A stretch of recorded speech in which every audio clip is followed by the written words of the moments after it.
Welcome to the Elite Growth Podcast, where we explore the people, strategies, and ideas shaping the future of business and technology. I'm your host, Kiran Prakash, and today we have a special guest, Nadine, a strategic customer success leader with over a decade of experience building and scaling success teams across B2B SaaS world. Nadine has an incredible track record of transforming customer insights into real business growth, helping organizations achieve retention, engagement, and long term impact. This episode is proudly sponsored by NeuroAgentic AI Labs, helping B2B SaaS companies integrate tailored AI solutions to increase efficiency, automate key workflows, and unlock growth.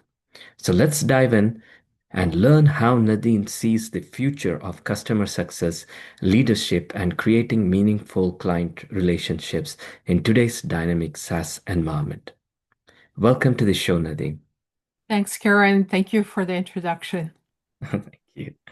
Uh, Nadine, you had such a diverse career from biology of business and now leading customer success in SaaS. Can you share a little about your journey and what first drew you into this customer success? Well, to be very honest with you, I didn't go out wanting to be a customer success person at all. I studied biology, life sciences in general. But what happened to me is something I've heard happens to a lot of people. I studied my major, but in order to, to live, generate basic expenses, I worked in call centers, first of all in sales and then in customer service, and that evolved from there. It was honestly an accident. And oddly enough, it happens to a lot more people than you think. We study one thing and we end up doing something entirely different. What was one defining moment early in that time shaped the way you approach customer relationship and retention today? Well, to be very honest with you, that happened to me very early on when I was doing the sales in the telemarketing back in the day. That's what it was called. I'm that old, and it ended up being realizing that people were buying from me because they're trusting me. They're buying the product because it's good for them, right? But it was about trust, right? I didn't oversell, I didn't over explain or anything, overcharge. It was building a human uh you know conversation, right? It ended up being a conversation. Sometimes you stumble about, on something that you both like or experienced or anything like that.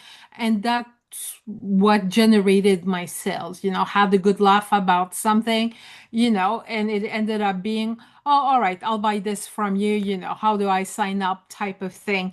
And that stayed with me over time because when I transitioned in customer service and then later on in customer success, pretty much same thing, right?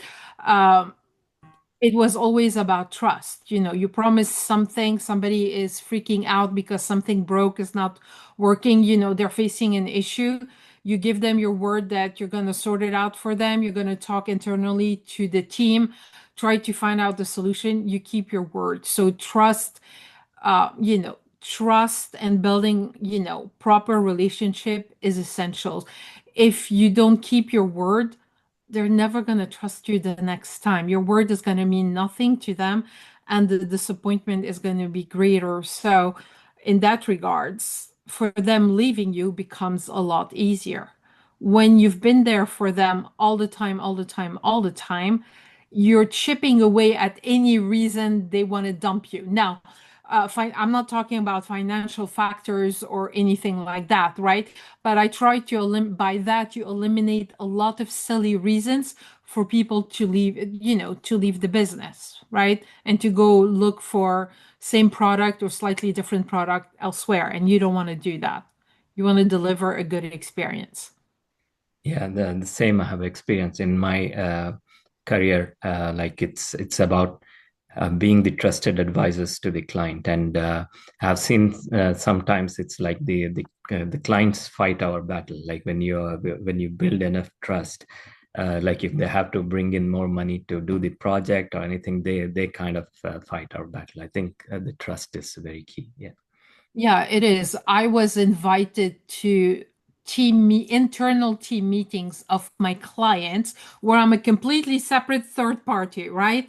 I was Mhm. invited in as, and a trusted advisor to help them where it's not usually done.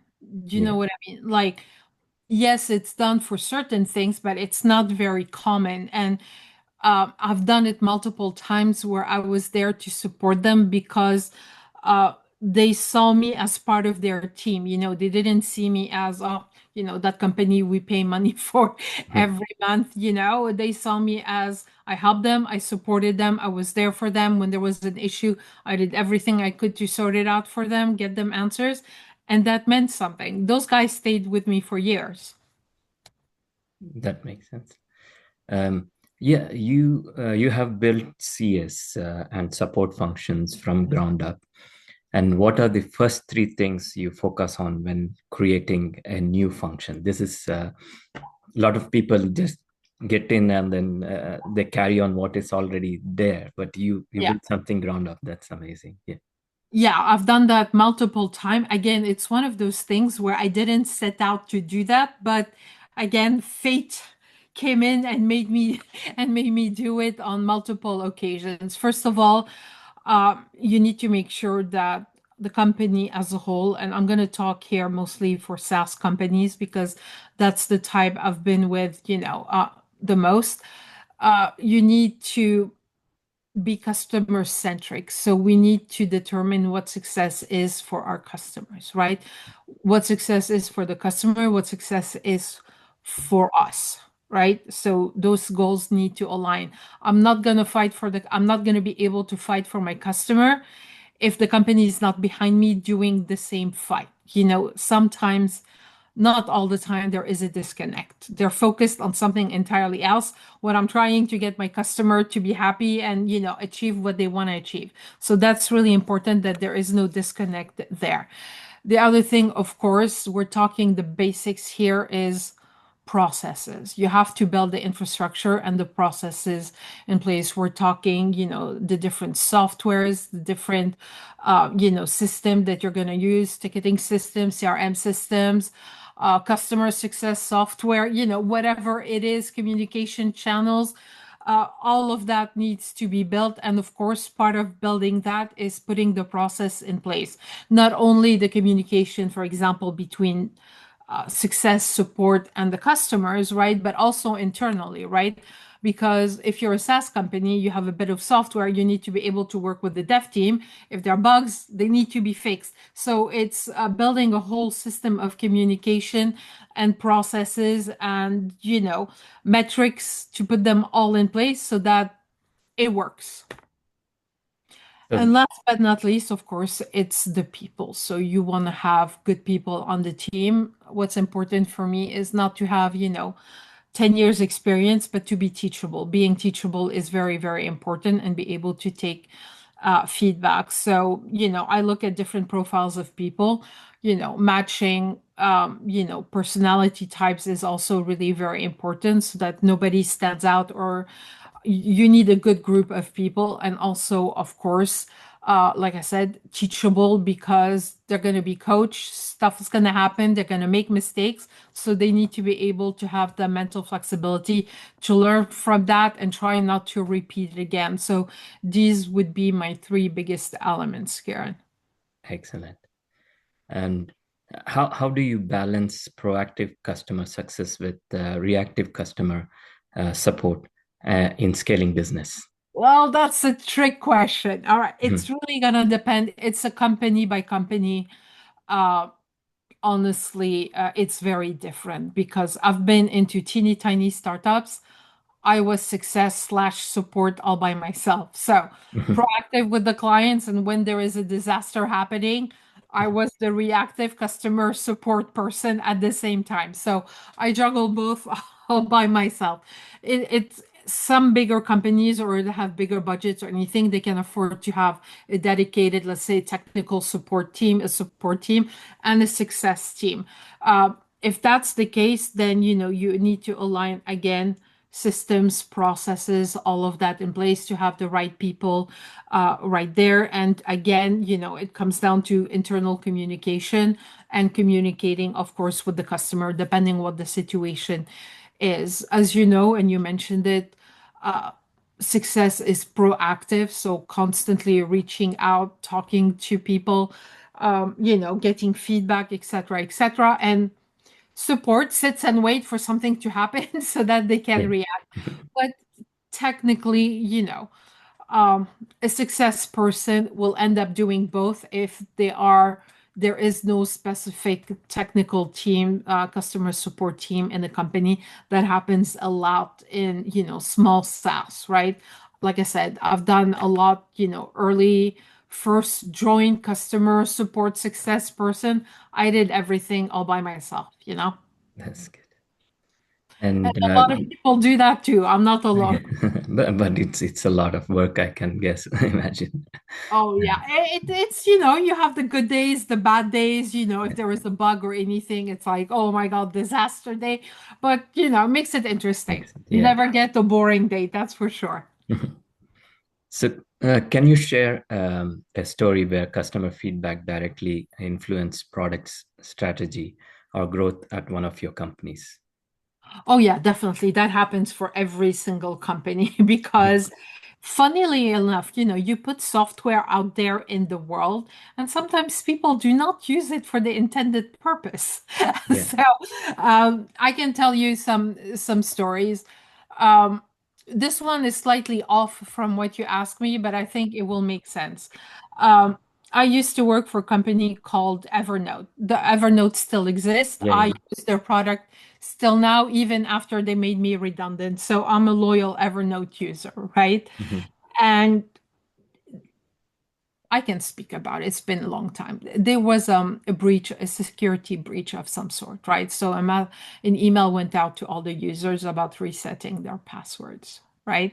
Oh. So I was part of the tech support team. I was on a higher level, and people would reach out and say, I need to reset my passwords. Like, I can't find you in the system. I'm just like, oh, I used the fake email. I'm like, what?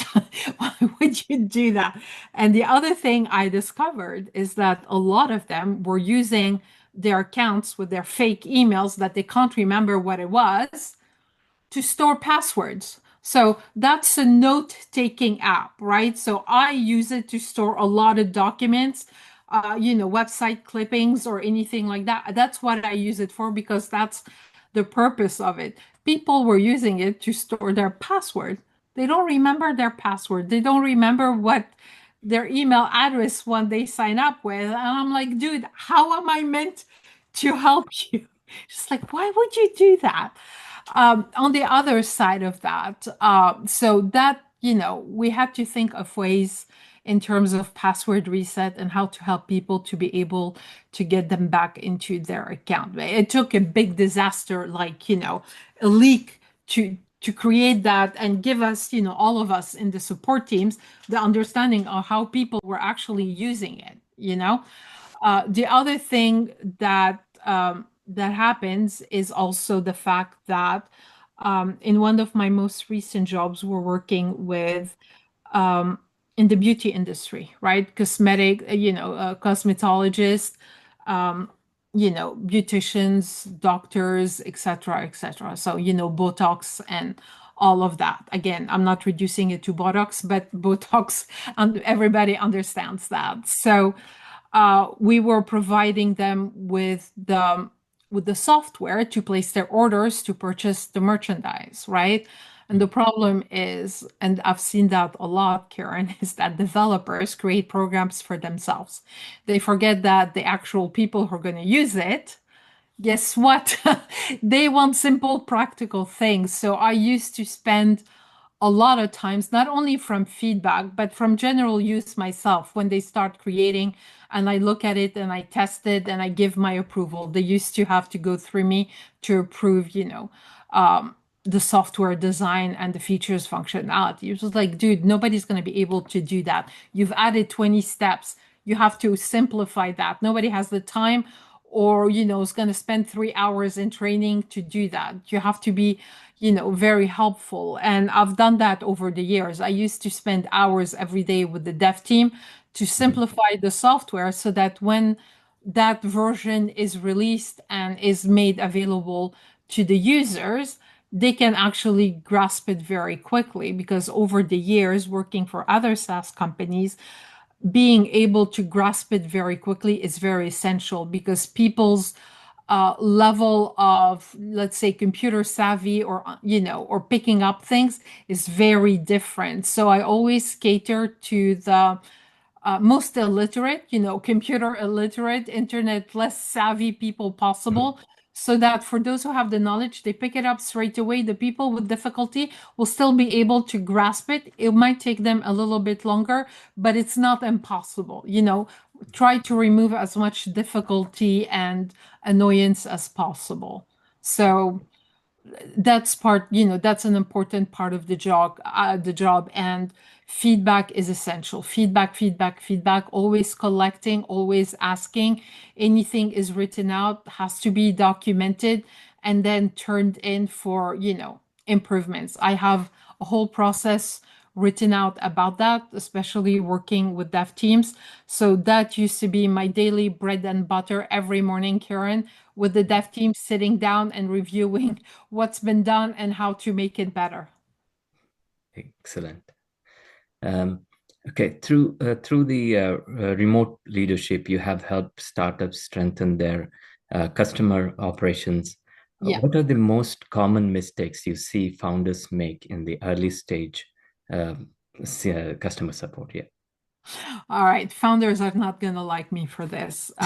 Biggest mistake is they focus on sales, they focus on marketing, they forget about their customers. Like I said to you, I've been first in my department, coming in multiple occasions, and they were so focused on that nobody took care of their existing customers. Those people, they spend so much time recruiting, trying to get the money out of, let's be honest. Well, guess what? They were left to dev teams and salespeople to try to manage. Oh, This is not the job of those guys. The priority is never on serving the customer. The priority is sell, sell, sell. I get it. You need the money to come in to be able to deliver what you need to deliver, but they forget. So on all of the occasions when I went in, it's because salespeople and dev people were like, I can't do this anymore. And they've already have, 20, 30, 50 people on the books, and customers take a lot of time and they need a lot of support, right? So you're taking away the time and energy from those two very specific team from doing their jobs, having them do somebody else's job. So that's what I see quite a lot. You don't have to have a support or a success person on day one, okay? But once you start having a certain amount of customers, this is where you need to bring in somebody dedicated to them. Uh, you mentioned my business. They don't have to be full time. They don't have to be in house. That's what I do. The first handful of customers, you don't need to have somebody 40 hours a week or whichever, full-time hours you provide, right? But you need somebody to be able to take care of them, even if it's only an hour or two a day, just to check what's going on, pass on, reply, pass on, do what you need to do so that somebody's email is not waiting in the mailbox for 3 days. Do you see what I mean? That is bad. That is somebody who's going to be pissed off and it's going to leave you. So all that money and energy you spend gaining them, down the toilet. You see what I mean? So the biggest mistake I see is that there's always underestimating the client relationship part. So once you start having, I would always say around 10 customers, no matter the size, a small business or a big company, right? It doesn't even matter. Once you start having that, then you need to consider having somebody in place so that the devs can focus on building and improving the product. Again, I'm talking SaaS here, and sales is selling like there is no tomorrow. So that way, those guys are focused on their job and you have somebody taking care of your customer.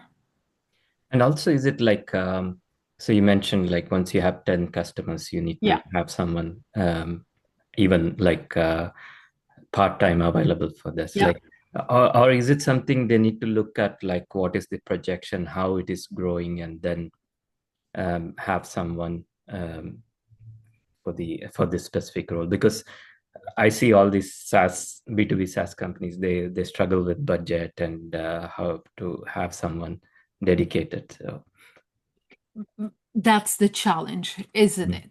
So once it depending on what stage startup you are, right? If you're still at concept stage, you don't need to worry about it. But the minute you're starting putting stuff into place, you need to include that as part of your plan. You yeah, cannot ignore it, avoid it, or pretend it doesn't exist. First, you always start with your dev team to build the product, right? That's the most important. And then once you have, what's it called? A valid program that you can use and start beta testing and all of that, yeah, probably have your sales guys coming in as well. Like I said, once you have a small handful of people, that needs to be part of the plan. That means that from the get-go, when you're setting your budget, you need to set a budget for that separate. Now, you're not going to use it or spend it straight away, hmm, fine. But you need to have it as part of the plan because, again, it's all about being customer centric. You let your customers down, what happens? Your customer leaves you. Good luck, getting more. And again, the old story. I used to tell me that when I was in customer service. A happy customer will tell maybe one or two friends. Somebody pissed off will tell 20 people. So, and back then there was no social media, right? yeah, Now, this day and age, all you need is somebody posting a YouTube video or something on TikTok, and that's it. Your reputation is down the drain. And yeah. how are you going to regain it? You're going to have to put in a heck of a lot of effort to fix it. So all of that is not worth it. Do you see what I mean? The So good. consequences of poor service or poor relationship building is not worth it compared to, like I said, you can start small, right? You don't need somebody full time in the office. You can start by somebody monitoring and keeping an eye out for you. And as you increase your, count of customer, the hours could increase as well up until the point where somebody is officially needed full time. And again, as you grow, you add the second, third, you know what I mean? We're talking, evolution and growth, right? But you need to have that initial thought and have it into the plan already. That's a great advice, Nadine. That's really good. Thank you. Um, Leading remote teams is both an opportunity and challenge. What practices and rituals have helped you build strong culture and accountability in distributed teams? It's all about the communications. Communication, communication, communication. Okay. Um, I used to do a daily huddle. It's meant to be 15 minutes. Funny enough, it never lasted 15 minutes, right? Yeah. So, um, a lot of my teammates were in the Philippines, right? The agents that I was supervising and managing were in the Philippines, and some were in Dubai, right? So, once they started working, because they were working for American customers mostly, well, guess what? They would start at 12 noon UK time. So at 12, we'll all jump in on the daily call. How are we doing? How was it? What happened yesterday? Anything come up? Are you worried about anything? So it's about giving them the opportunity to ask questions, to express, any difficulty they encountered, and also ask for help. It's as simple as that. So we chat on messaging app all day if there is an issue or anything, but being able to voice that out. And also what that made it easier for them if they're asking for help is that somebody else a little bit more timid it will encourage them to speak up as well. I encourage people to speak up. There is no silly question. They might end up being a little silly. We all have a little laugh about that. No Mhm. harm done, right? But it's about encouraging people to speak up. You had a problem yesterday. Okay, what's the problem? Let's discuss it. Anybody has a good idea, And also, let's be honest, as a manager or a senior person in a team, I may not be always there, right? I get to go on vacation, I get to be sick. So the department cannot fall apart because I went 1 week off on a cruise. Do you know what I mean? In the Mhm. middle of the ocean, I'm not going to be able to run meetings. So it was also um, indirect coaching for them to be able to support each other. And I saw it live. It's like, oh, I don't know how to do that. Could you help me? Somebody else from the team will jump in, give them an advice on how to do that. Also giving them, each and every one of them, their own individual little responsibility that they had, so that if somebody else needs help, that person with that specialty can assist them. And also, if we recruit somebody else, there is a full existence support system right there to help with their training and their coaching, and especially in the early days when they don't know anything. So Yeah. communication is key. If I need to spend 1 hour with you because you don't understand something, I'll do it. If Mhm. you're upset, a customer was rude to you, it happens, and you need to vent, or you're really, really, teary eyed. I get it. People were rude to me too back in the day. You can sit down with me. We'll make it, judgment free zone. You can, be unladylike, let's put it that way, as you want to get it out of your system, feel better, and be able to, continue the job with a clear head, not, keeping all the upset bottled in. Yeah. So communication is key, especially in remote teams. You cannot cut that off. Yeah. Even if you're having a call talking about, nonsense. Evernote again, one of the things we talked about in group chat was food. Mhm. So there was a whole thread of discussion about bacon chocolate, chocolate bacon. I don't remember which order it was. I'm just like, I'm never, but whole conversation. Again, that's team building, right? We're Yeah. not going to be able to go to the kitchen or the water cooler and have those chats. We used to talk a lot about food. Funny enough, for all foodies in there, again, not done on purpose, but the conversation about, bacon chocolate lasted for a week. Everybody had a blast, everybody gave their opinion, arguments, agreements, but it made it that in between questions or escalations or things to worry about, you're having a normal conversations with your colleagues. So it has an element of team building as well, especially because we're not in the same area. That makes sense. So, in your experience, what are the most underrated metrics in customer success that leaders should be tracking, but often they don't? I would say time to value. So you want to make sure that if you're selling a product, again, SaaS, you want them to use it, right? The more they delay on using the darn thing, the harder it's gonna be. So that would be like a big trigger for me, is like we're gonna lose that customer at renewal time. Mhm. And of course, depending on the SaaS and the different products available, it's not going to apply to all.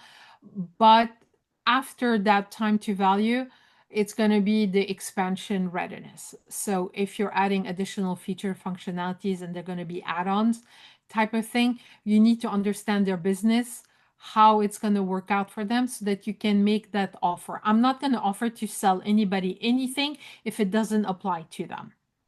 And again, that comes down under the trust. I'm not going to try to sell you, ice cream if you live North Pole. I mean, I could. I might make one sale, but it's about, again, the trust, the relationship, right? Because I don't abuse that trust and I don't look at people as an invoice or a credit card or a bank account, the relationship is tighter. You know what I mean? So I'm not going to sell you something that is utterly useless to you. You're going to resent me consciously or unconsciously. You're not going to be happy with me anymore. So It's about knowing your customer's profile and applying the expansion of product when it applies at the right time. But first, it's always about making sure that they're using the product as quickly as possible and there is a massive buy-in. Yeah. And that leads us to like basically you need some metrics to support these, right? Like how do you turn this raw data like engagement scores or churn signals or anything as such into real strategic actions? Well, the data is important. So collecting as much data as possible is great. So you get a lot of data, for example, from ticketing system, from, success software. There are a bunch of them in the market. And of course, usage metrics. Like, if you have if people are using your software, you can see normally via built-in dashboards the activities, who's doing what features, functionality are being used. Maybe some are not being used, so you need to have conversation about what's going on there, type of thing. But not only it's the metrics, it's the feedback too. So you cannot have one without the other. So these two need to blend in together to give you a proper picture of what's going on, because if there is a problem, you need both to be able to understand exactly what's happening to come up with a solution. Whatever the solution is, you need to have both. That's why it's very important to gather feedback as often as possible, through surveys. When, for example, a success manager is calling to checking on the customer, what's going on, how is it going, anything, not working well for you, something you want that's not there, asking all the right question, collecting, and of course is documenting everything so that we can tie in the number and make a plan. So, the data is very important. I'm not denying that, but it's a combination of a lot of things that needs to happen. So, data, yes, feedback, even more, yes. Okay.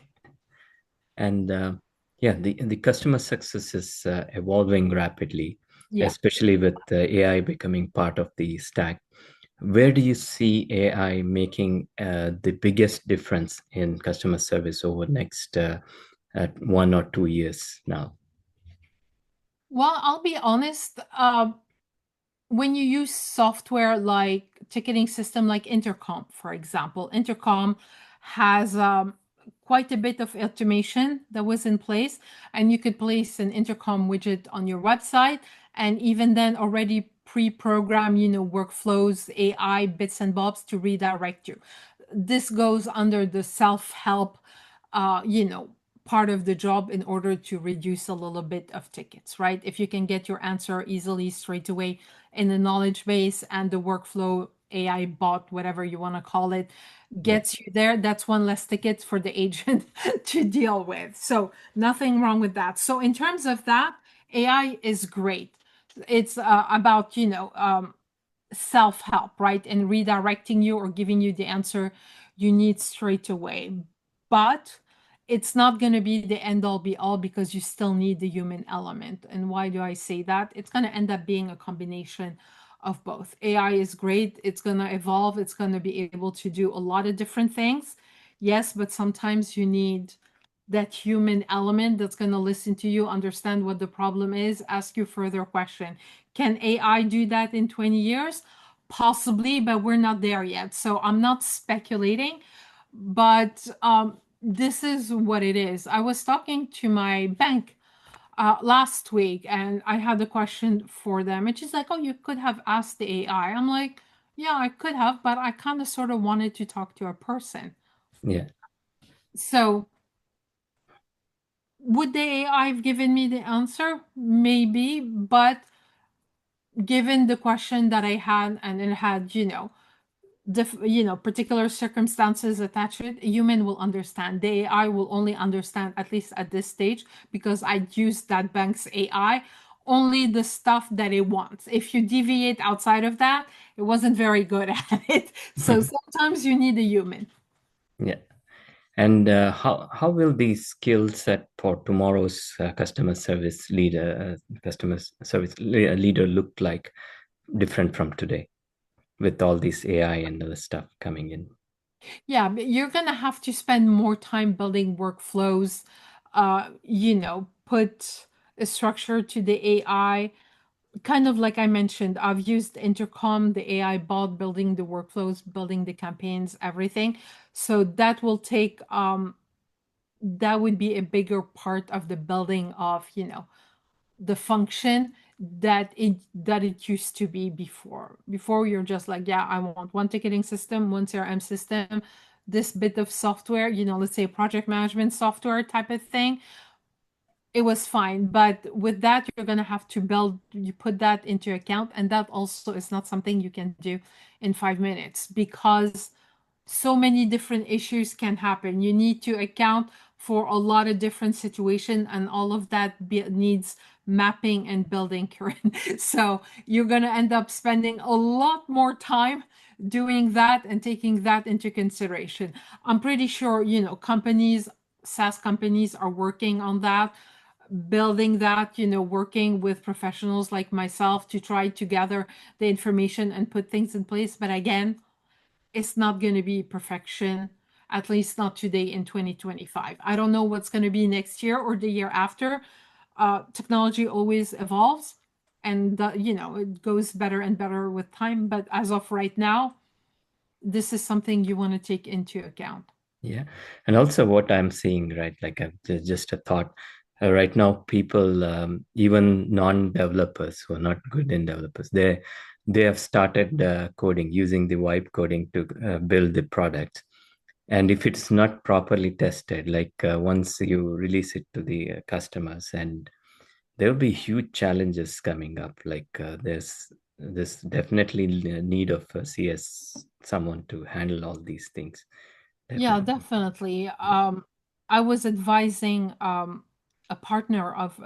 work partner of mine about a beta test. It was in AI as well, and I'm like, "What's your sample size? Did you take into account this? What happened if you encounter a bug? What's the internal reporting on the bug? How are you going to re-release it? How are you going to test it?" There is a lot of stuff that goes on in beta testing, and it's not only one beta test. You might have to retest multiple iteration before you can find something, decent enough level to release it to the public and start selling. So again, all of that is a lot of work, and things do not get from I thought of this to the market within 24 hours, right? It could take years. Certain, bits of software took forever to build, and again you have like the iterations, right? V1, V2, V3, and all of that changes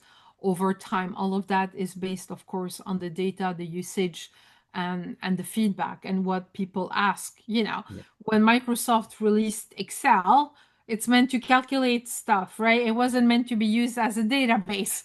We all use it as a database, right? So like I said, you put something out there, and it's the people that make it what it is. Yeah. What advice would you give someone who wants to grow from being a customer service success manager to a head of customer service? Well, that wasn't an easy journey for me. It's about listening and learning a lot and staying humble. A lot of the mistakes when people get promoted is, the big head. It happened to me tiny bit. I kept it under control, but I'm human too. I make mistakes. A lot of it is about thinking wider. You have to have a broad thinking. You can think about the stuff right here, right now in front of you, but you also have to take, the broader environment into consideration as well. And you have to be a solutions driven person. All you get in those jobs are problems, right? Yeah. Fixing people's problems, fixing company problems, because this broke or this is not working. What are we going to do? You have to be able uh, to be the solution provider. They may not be the best solution. I'm not, I don't always have the best ideas or solution, but you have to be able to do that. And that's really important in leadership. And the last thing is that you have to be able to coach and teach people from your experience. Again, it comes down to the, being humble bit and growing as you go. Learn from your mistakes. We all make mistakes. I made them too. But the lesson is we try not to repeat it again. We try to be better, not to repeat it. Share the experience, the consequences, all of that will help. Now, not all the agents or the first level staff is going to get it. Not everybody is interested, but the ones that are, you're building that next generation of managers, senior level people. They're going to carry on. Somebody took the time to teach me back in the day. I've put that forward, teaching other people as well. Excellent. So let's get into the rapid fire round. Sure. The most underrated book or resource for CS leaders. Honestly, I don't read the books. I don't read the books. I started writing my own book. I Oh, don't wow. honestly read the books. I tend to, if anything, old book I read when I was a teenager was The Prince from Machiavelli. That stayed with me because it always helps me look again, that broader view we're talking about, you Mhm. know, plan, backup to the backup plan type of thing. So you always have to have a lot of different things going through and not limit yourself. So I tend to use more strategy, even though, Machiavelli is not the nicest thing. But, try to look at it this way so that I don't get caught, by surprise. I don't like that. So keep that in mind. To be honest, the customer success stuff about, doing feedback, the metrics that are important, all of that is great, but all of that you can learn on, on the job, right? You don't really need a book for that. I mean, if I read that, I'd forget about it within a week. So that's why I don't bother. One metric you live by. I like In terms of support success, I like first time resolution. I'm a weirdo like that. It's probably because I started in customer support. I always like to fix the problem one time in one go. Okay. So that's more customer support than a customer success, but it applies to both. Problem, provide answer, close the ticket, next. You know, because the minute you have a lot of back and forth, it becomes it could end up being frustrating not only for you as the agent but also for the customer as well that are thinking that they're not getting anywhere. So first time resolution is fantastic. And AI in CS, game changer or overhyped? I think it's a little bit a game changer. Like I said, it will help for certain things quite well. I have high hopes for that. And like I said, for other things, some people, myself included, will on occasion prefer to talk to another human. Yeah. That's the nature of the beast. Okay. And the last one, if you weren't leading the CS, what would you be doing? Honestly, I think if I had unlimited funds, I would be living all year long on a cruise ship. Well, it's not gonna happen. That's the dream. It's not gonna happen. No, honestly, I do enjoy my customer success. Heck, even on a cruise ship, I can pick a call if somebody needs help and answer. I do that now. But in terms of work, I would still do the same thing, but at a reduced availability. Let's put it that way. Excellent. So, yeah, we have come towards the end of the episode. And what a fantastic conversation with you, Nadine. Especially like it was eye-opening for me, like how important is customer success compared to sales and marketing, because a lot of founders they focus mainly on that, and they and you rightly spotted, especially in B2B SaaS, it's about the developers or the technical team. They are left to do everything. and that's where the disaster happens. And it's great to know, and also your approach to the customer success and the metrics and how we use the data. It was really great. Okay, and for the viewers, if you enjoyed this episode, make sure to subscribe, share it with your network, and leave a review. Once again, today's episode was brought to you by Neuro Agentic AI Labs, your growth partner for um, bringing AI-driven virtual employees into your business. Thank you again, Nadine. Thank you for your time. Thank you, Karen. It's lovely talking to you. Same here. Thanks. Bye. Thank you. Bye.